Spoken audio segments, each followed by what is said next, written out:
Hello guys, तो आप सब कैसे हो? तो आप ठीक होंगे। तो आज हम करेंगे एक्सरसाइज चैप्टर नंबर 3 दो चर वाले रैखिक समीकरण। एक्सरसाइज 3.2।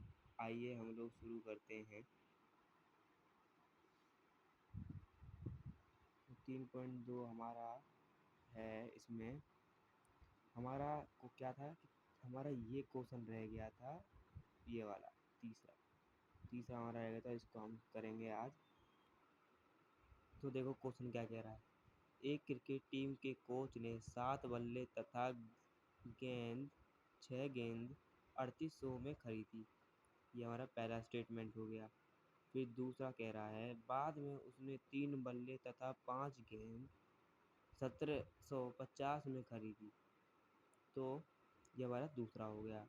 तो हमें क्या कह रहा है कि प्रत्येक बल्ले और प्रत्येक गेंद का मूल्य ज्ञात करना है। तो आइए हम सब शुरू करते हैं। बच्चों, अगर आप लोग ध्यान दें तो इसमें हमारा समीकरण पहले से ही बना हुआ आया है। तो हमें बस समीकरण को निकालना है कि कौन सा कहाँ है। तो हमारे दो समीकरण हमारे सामने हैं। देखो, फर्स्ट है हमारा 7x प्लस में क्या दिया है आगे देखो।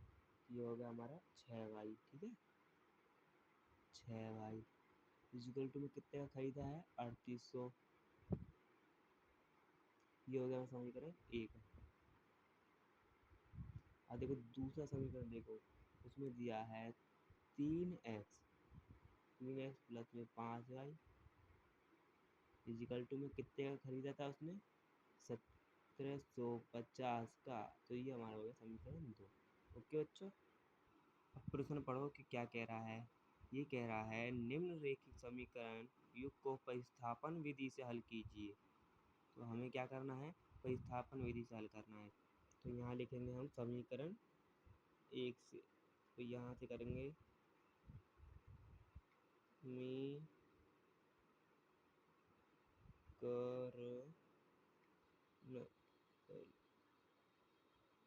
सॉरी, इसको काट दो, थोड़ा सा गड़बड़ हो गया, कोई बात नहीं। तो अब लिखूंगा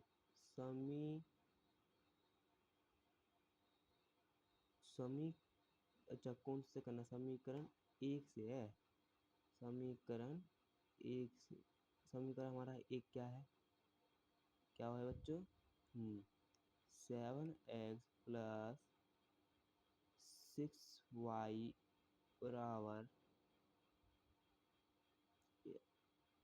3800 हो गया। देखो बच्चों, अधिकतर लोग यहाँ गड़बड़ करते हैं, इसको अच्छे से ध्यान देना। ये देखो, ये होगा x। ठीक है, समीकरण यहाँ पे 3 बनेगा हमारा। तो यहाँ 3, ठीक है, 3800 हो गया। ये वाली संख्या हमारी पहले आएगी, तो ये हो गया 3800। अब यहाँ क्या है, प्लस में है, तो वहाँ जाके क्या हो जाएगी, यहाँ होगा 6 अपॉन में क्या दिया है, यह एक्स संख्या है 7। तो ये हो गया हमारा तीसरा। ठीक है, तीसरा समीकरण। अब देखिए ये हो गया। अब यहाँ लिखेंगे x का मान समीकरण 2 में रखने पर। ठीक है, 2 में रखने पर। अब समीकरण 2 हमारा क्या है, ये हमारा समीकरण 2 है। तो इसको देखो कैसे रखना है। समीकरण 2 चाहे उतार लो, चलो मैं इजी के लिए उतार लेता हूँ। x plus 5y is equal to 1750 हो गया। अब यहाँ देखो समीकरण 2 में रखना है, तो हमारा क्या है, फर्स्ट डिजिट 3 ब्रैकेट में। अब समीकरण 2 में हमें क्या रखना है, इसको रखना है जो हमारा समीकरण 3 बन के आया है। तो 3800 होगा।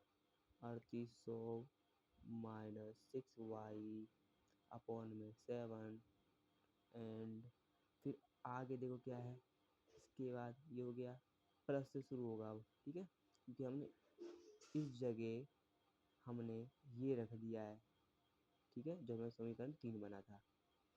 अब इसके बाद क्या होगा, जो बचा है उसको आगे लिख देंगे, प्लस 5y बराबर में 1750। 1750 हो गया। अब देखो बच्चों 1750 हो गया ये। अब इसके बाद क्या है, जो हमारा ये डिजिट है, अब इसको हटाने के लिए पहले इसको हम इन दोनों से मल्टीप्लाई करेंगे। तो आप क्या कर सकते हैं कि इनको आप रफ में मल्टीप्लाई कर सकते हैं, पर मैं कर लेता हूँ।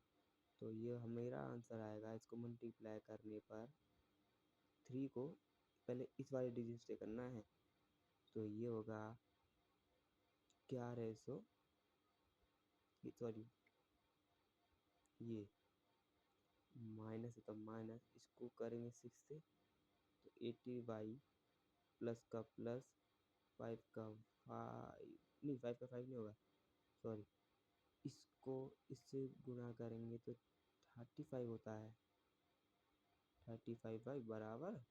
अब 7 को हम 1750 को मल्टीप्लाई करेंगे तो कितना आएगा, ये हमारा आएगा 1200, नहीं सॉरी 12250, ठीक है, ये हमारा आएगा। फिर उसके बाद क्या करना है, उसके बाद हमें देखो क्या है, यहाँ माइनस यहाँ प्लस, हमारे दो दो संख्या हैं वाई वाई के, तो माइनस प्लस होता है माइनस, तो हम 18 को 35 में घटा देंगे। तो अब घटाइए तो ये सेम एज इट इज आ जाएगा 11400, किसकी है संख्या बड़ी, 35, तो बड़ी संख्या हमारी क्या है, 35 है, तो इसका चिन्ह लगेगा, माइनस का लगेगा क्योंकि माइनस प्लस माइनस होता है माइनस। इसको 35 को हम 18 में घटाएं कितना है 70y इजिकल टू में, ये तो सेम एज इट इज ही आएगा, तो ये होगा हमारा 12250। अब क्या है, इस संख्या को हम आगे ले जाएंगे, यहाँ माइनस का है तो -17y बराबर है, बराबर करेंगे, फिर क्या है 12250 एंड यहाँ क्या है प्लस का है, तो यहाँ माइनस का आ जाएगा 400। अब देखो यहाँ माइनस का है ना, तो देखो क्या होगा, यहाँ 17y तो सेम एज इट इज आ जाएगा बराबर। अब इसको मतलब से 12,250 को हम 11,400 को घटाएंगे तो क्या आएगा आंसर बच्चों, ये हमारा आएगा यहाँ पे 8, यहाँ से आएगा 8, फिर 5 0 का 0। अब माइनस है तो माइनस लगाएंगे, यहाँ देखो उसके बाद क्या है, अब देखो ये हो जाएगा हमारा माइनस से माइनस कट गया, ठीक है, और 17 किससे कटेगा गया, और ये आएगा 50 पे तो हमारा क्या आ गया, y का मान इजिकल टू 50, ठीक है, तो ये हमारा होगा y का मान। तो अब करेंगे y का मान समीकरण 3 में रखने पर, क्योंकि हमें x का भी मान निकालना, भी x का मान निकला नहीं है, नेक्स्ट पेज लेते हैं। अब क्या होगा, y का मान लिख दिया तो ये होगा y का मान समीकरण 3 जो हमारा नया जो हमने बनाया था पहले पे, अभी दिखाता हूँ, समीकरण 3 में रखने पर, और समीकरण हमारा 3 क्या था, अब देखो समीकरण हमारा 3 क्या था, नेक्स्ट पेज पे आए तो समीकरण 3 हमारा था ये वाला। तो इसको हमें रखना समीकरण 3 में। तो अब क्या होगा, क्या था, x बराबर में 3800, ठीक है, माइनस 6/7 ये था हमारा। तो अब समीकरण क्या रखना, 3 में रखना है ये। तो हमारा x बराबर 3800 माइनस में 6 इंटू 50 एंड क्या था, 1 में 7।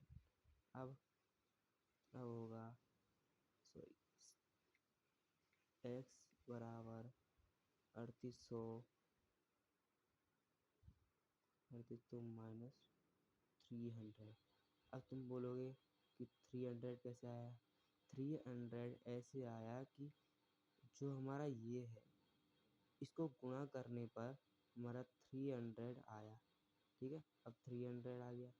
अब ये कह रहा है इसको घटाने के लिए, ठीक है, घटाने के लिए अपॉन में 7 तो लगाएंगे। तो अब क्या होगा, देखो ये इससे जाएगा, गया, तो x इजिकल टू 35 घटा के 35 होगा और 00 अपॉन में 7 है, 7 चला जाएगा, कितने बजाएगा और 500 बजाएगा। देखो ये 35 आएगा, तो ये हो गया 5, ठीक है, और 00 है तो 00। तो यही हमारा आंसर हो जाएगा कि x बराबर 500, यही हमारा आंसर आ जाएगा। ठीक है। तो आइए, तो अब हम मिलेंगे अगले नेक्स्ट सेशन में। तो आप लोग समझ गए होंगे।